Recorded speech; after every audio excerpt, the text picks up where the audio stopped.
everyone, welcome back to Sunday Live Chain. Thank you so much guys for tuning in. Well guys, it's Sunday. If you know, you know. Idols SA season 18. It was a theater week this week, which many of the contestants celebrated, but it seems as if it's not what they expected. Let's talk about what happened today, guys. Zadwesh from Kings Williamstown. Most people are saying he looks like Usiyacela Ustupethu. Well, Zadwesh, guys, is a great singer with a beautiful voice, but on today's performance ukhohlwe ama lyrics akhe.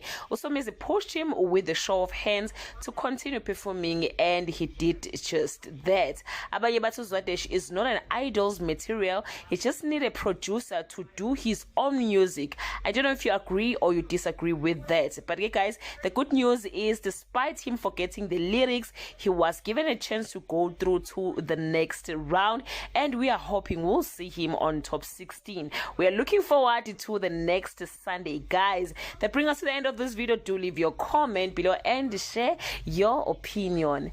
Bye.